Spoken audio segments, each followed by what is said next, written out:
Hello, good morning.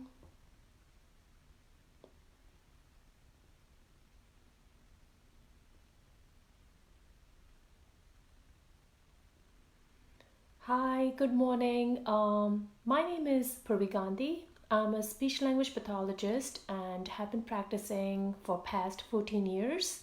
Let me go back a little bit and introduce myself more. I moved from India back in 2001 and I did my undergraduate program in speech language pathology and audiology back in India.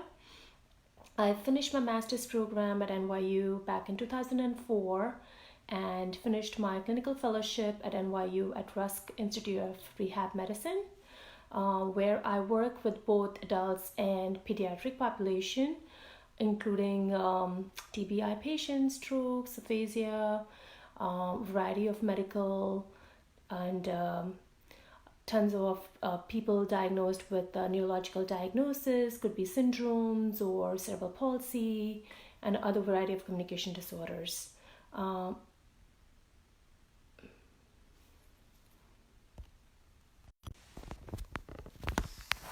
Sorry about the interruption.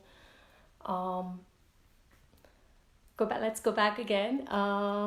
And then I worked at Rusk Institute of Rehab Medicine for 2 years with both adults and pediatric population, and then worked in a preschool in Queens for past, I would say, 8 to 9 years with preschoolers ranging with a variety of communication disorders, ranging from language disorders, speech and language delays, articulation disorder, fluency, voice disorder, dyspraxia, and a lot of other behavioral issues.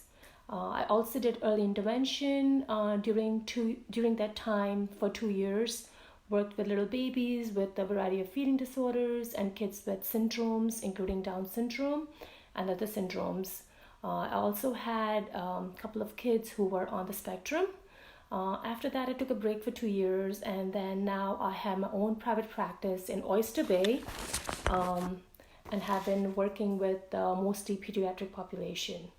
So let's go back and discuss who is a speech language pathologist and what do they do.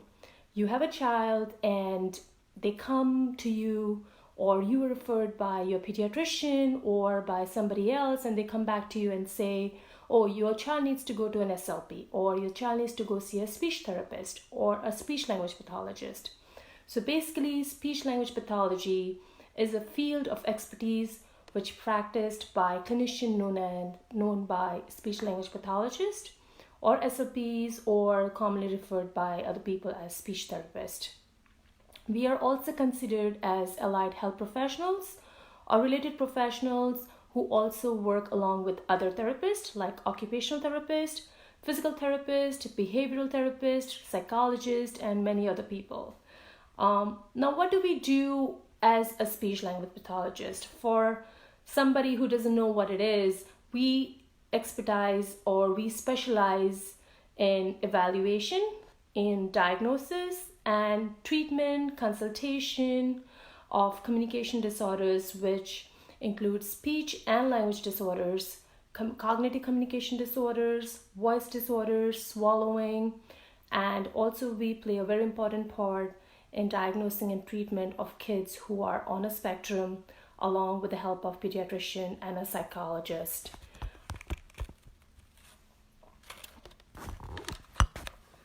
There's also a very common misconception that a speech language pathologist is restricted only in treatment of articulation disorder. So a patient comes to you, or you get a call saying, oh, my child can say the R sound, or my child can say the S sound, or my child can pronounce the word flower or a tree. How do I, work with that?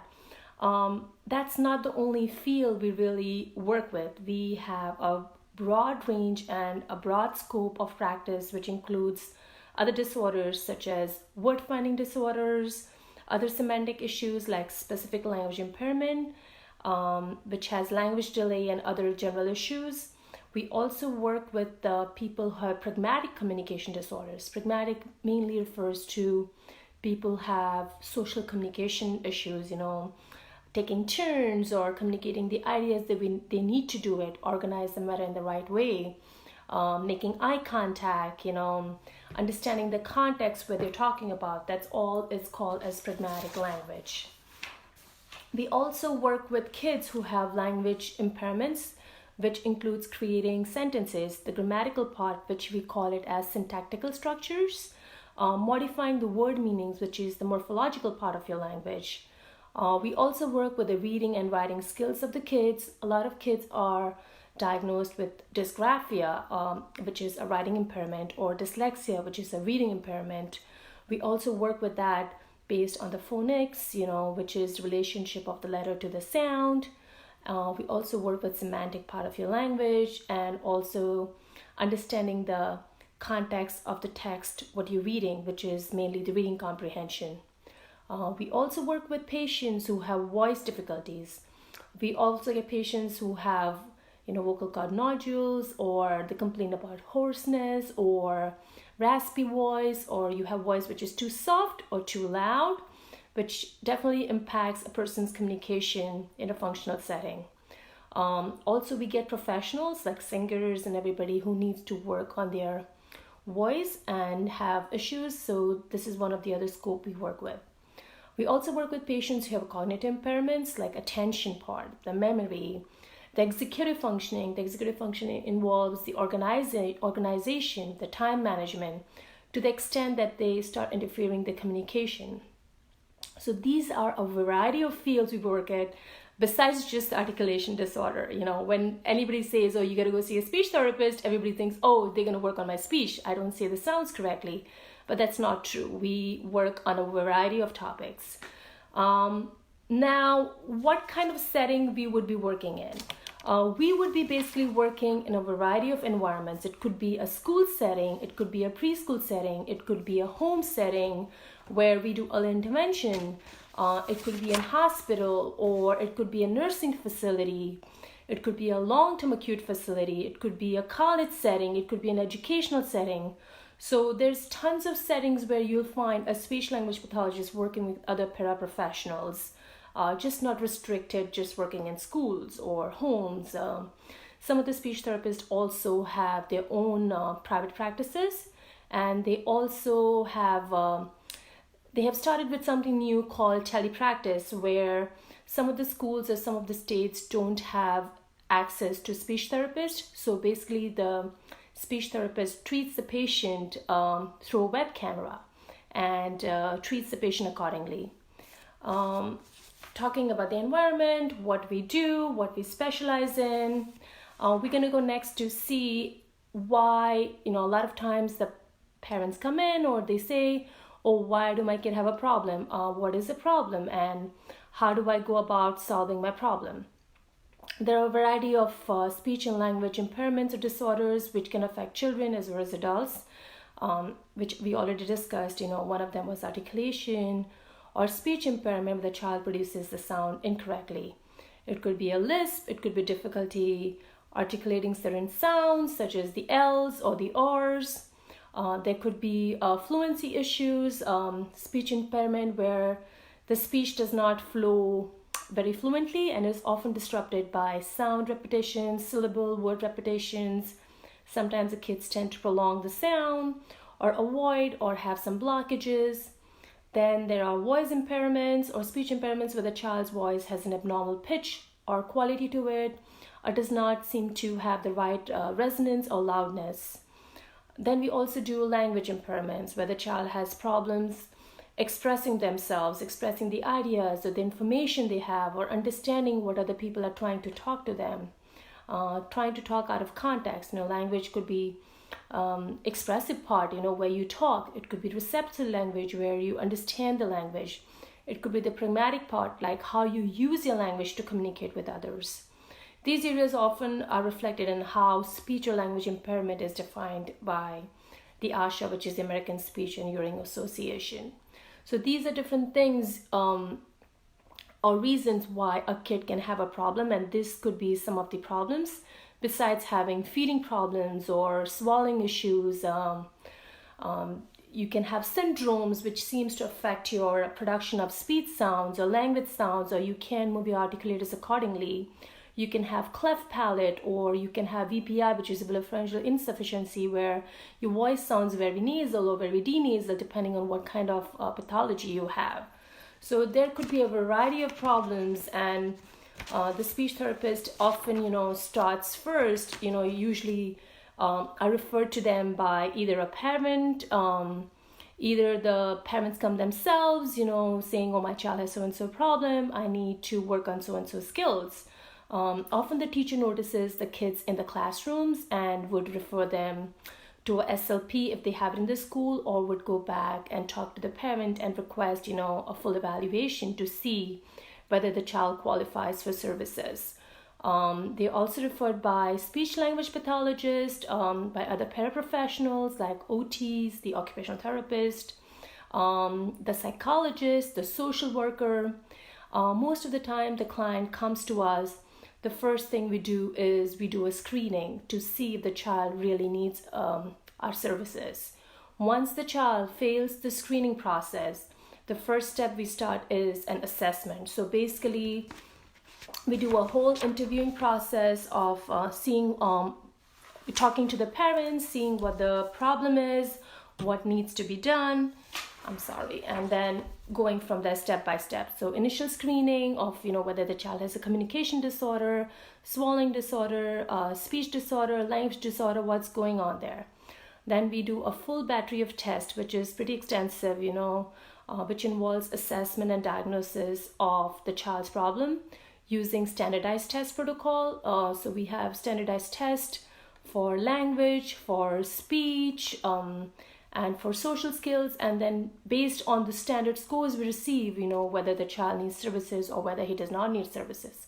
Sometimes the child does need services but may not qualify by the standards required of that particular state. So the child may need services but may not be able to get it through the state and are seen privately, or sometimes kids get academic intervention services in schools by speech therapists in that particular setting. We also do consultations. So parents come to us with a variety of questions. They may not be sure what they need to do with the child. So we sit and we talk to them about what the problem could be, how we can resolve, come up with a treatment plan, intervention strategies, and show them some strategies to help them compensate for that problem. Once the child is assessed, they have a diagnosis, we work on their treatment plan, on management, how are we going to treat particular disorder, provide counseling to the parents, and see if the child needs any other follow-up services. So if I have a child who can produce certain sounds, and I think he has a variety of other issues, could be a tongue tie, you got to look at his mouth. Maybe he's not listening to your sounds. Maybe he has some kind of a hearing disorder and we're not very sure about that. So they need to be evaluated by an audiologist to rule out any hearing issues before we even start working with the speech sounds. If the child is not able to listen to that particular sound, you cannot teach the sound and expect the child is going to learn, because he's going to not listen the right way. So these are basically things what we do for a child when they come to us. We also have telepractice where we treat the patients on the web camera with the help of other assistants, and the protocol is usually the same. Treat the kid, whether we treat the kid in the school or outside, in a hospital setting, depending on what the etiology is. Is there any other questions you would like me to answer? We also work with the multidisciplinary team. It could involve a lot of other professionals, because we don't see a child, just the child itself. We work in a team and collaborate and work on different skills at the same time. Are there any questions by anybody? Do you want to know anything more?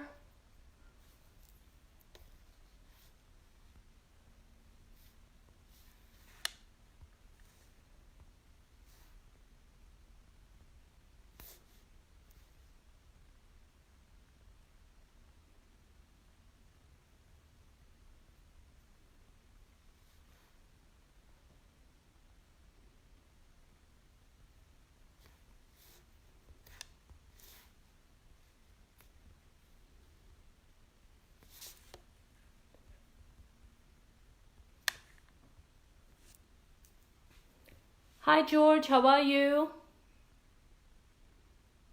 Hi Anthony. Anthony, I've been practicing for past 14 years.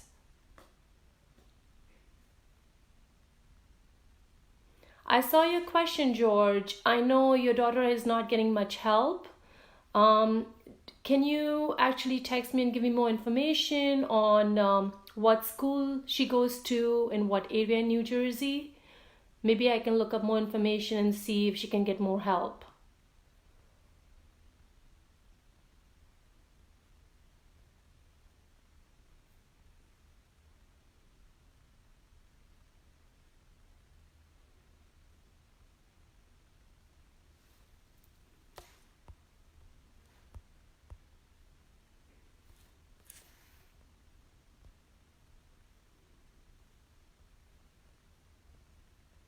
Hi Kathy, how are you?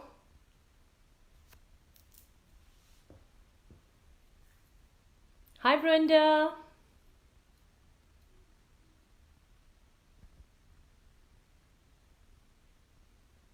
Hey Ahmed. That's a very tricky question, Anthony. How long does it typically take to correct a problem? It basically depends on what kind of a problem the child has. It could take you a few weeks, it could take you a couple of months, it could even take you years. Sometimes the kids come to you on a maintenance program. Sometimes some of the kids can't communicate and they use a device called augmentative and alternative communication, an AAC device, which needs to be maintained on a daily basis based on their needs. So there's no one right answer for that. It's going to absolutely depend on what problem the child comes up with. George, it's okay. You can text me the information later. That's fine. Thank you.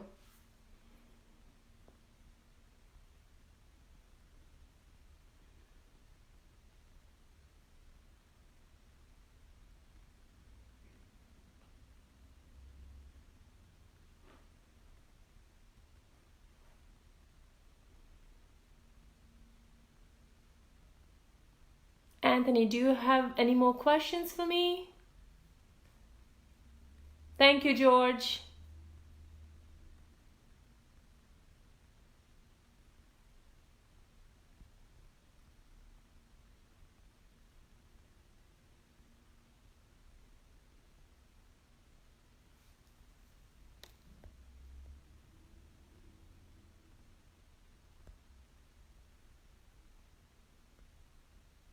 Hello, Shilpanti, how are you? I don't have someone. I can find somebody who can talk or communicate with your daughter in Spanish. I have to see what area you live in. New Jersey is really big, so you have to be more specific what region you live in. I know your English is not good, George, but if you can text me your address or something, I can find out the therapist in your area and they may be able to help you a lot more than I can. Okay, so if you start noticing, Anthony's question was, if I start noticing my child does have a problem, what should be the first thing I should do? The first thing I would do if you notice that your child has a problem, if a child is going to a school, I would go back and talk to the teacher. Have you noticed so and so stuff? Do you think my child needs to see a therapist? Bring him to a pediatrician and get them evaluated. If the pediatrician thinks the child has some problem, they will definitely refer them to a speech therapist. Once you're referred, we basically start the assessment process. So we use a variety of tests to assess what the child is doing and what the child is not able to do according to their age level. And then based on that, we give a diagnosis and the treatment plan stats. Hi Vishwa, how are you? Thank you for watching me from India.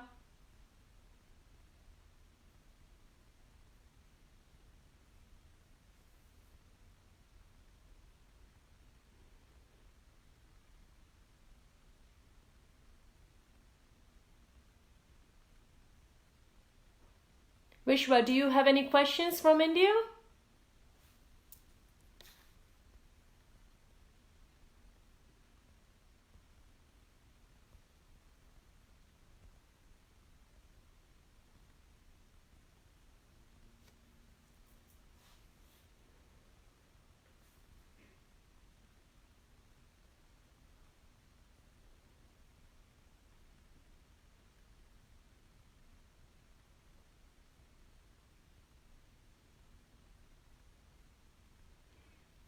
Yes, there are different things you can do to help your child.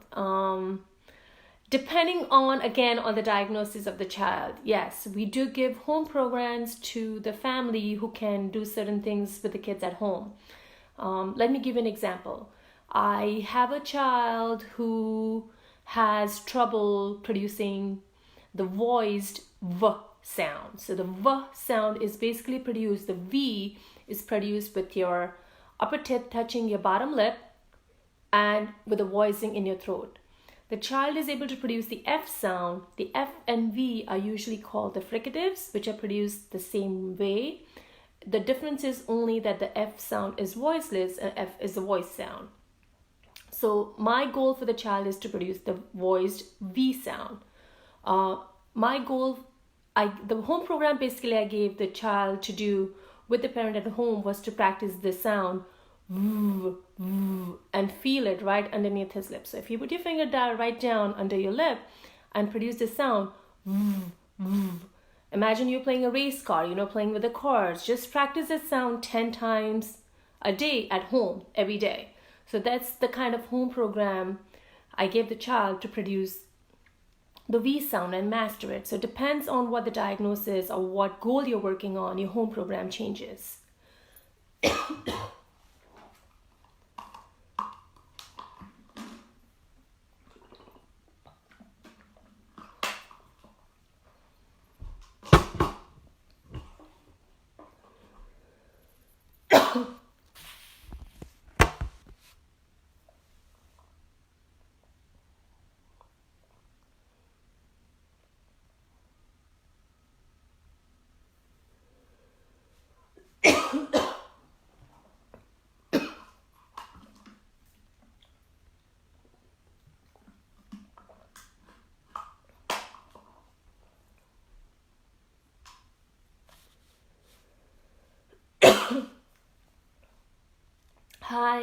Hi Anisha. The best way to reach out is through my website, or you can email me directly. I'm sorry. You can email me directly at Purvi Gandhi, PurviGandhi25 or call me on my number 917-860-3373. You can also go back and check out my webpage.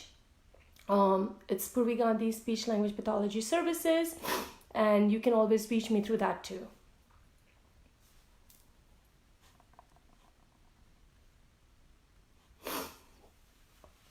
Hi Anisha, do you have any questions for me? I know you just joined me. I'm sorry, I'm just been catching a little cold.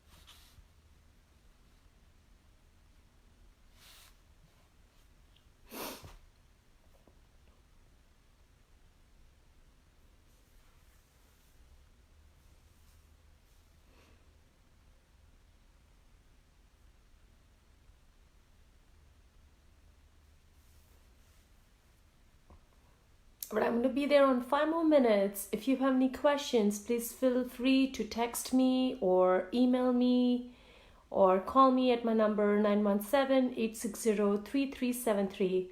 I want to be back again next week discussing on another topic. You can feel free to email me on the topic of interest or whatever you want to discuss with me on my next video.